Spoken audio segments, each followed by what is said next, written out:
Skylar Steele is up next. Of all the places you've been and all the people you've wrestled, what stands out in your mind as being your favorite place you've ever worked and your favorite opponent? And then he has a follow-up question, but we'll start there. Favorite place, favorite opponent.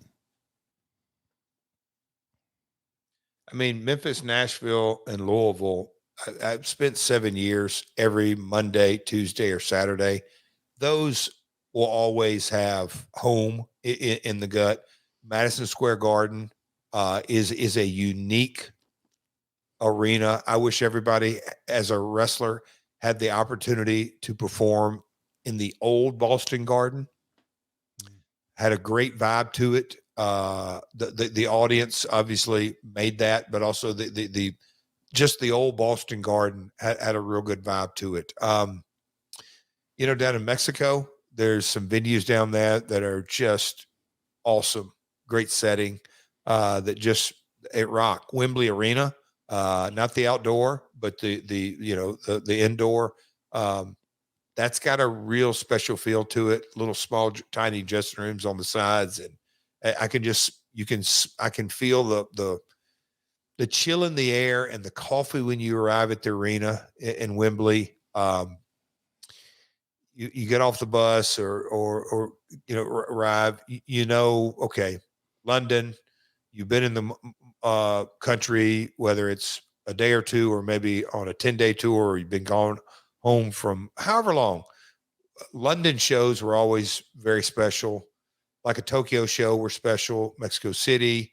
The big kind of, I tell you what, in Bayamon in Puerto Rico, anniversary shows years ago, when you got the opportunity, and look, I was a young man doing that.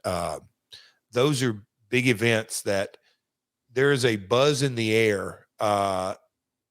Indescribable is probably sounds too dramatic, but it is. Sometimes it's hard to describe a big show feel. Of course, the WrestleManias, but that's more about the event. But different venues is what he's talking about. The venue-driven buzz is really cool. Especially when you think about, you said Boston Garden, Madison Square Garden, the sports heroes that you've watched growing up who've performed and played there and whatever, and then you get to perform there. That's pretty cool. Yep. When you hear, you know, now it's called Allstate Arena. Yeah. It used to be called the Horizon Center. I mean, you think about the Saturday night main events, the WrestleMania 2. Yeah. Just cool. Legendary buildings. Yeah. Favorite opponent. Yes. Favorite opponent. Oh boy. That's, I mean, I've gone through this different stages of my career. As a kid, I idolized Jerry Lawler and actually getting to wrestle him. And we went over on the pod, had a couple of 60-minute draws with him. That's a kind of a bucket list. I never thought I'd get to do that, and got to do it kind of as a young man. Shawn Michaels, Kurt Angle. I love Kurt Hennig as a human being. He was Mr. Perfect when I was early in Memphis. And then he came, you know, he came down as Kurt Hennig, AWA World Heavyweight Champion. That's right. I had a match with him, a couple of matches with him. You know, had before he won the belt from Nick Bockwinkel, had a match with Bockwinkel. But seeing Kurt become literally kind of transformed into Mr. Perfect, and I would often think, he's really always been Mr. Perfect. He's just called Mr. Perfect now. But having different matches with guys like that, it's special. I mean, look, it goes without saying, the Nature Boy, getting to wrestle him on my 30th birthday on Nitro. What a career, dude!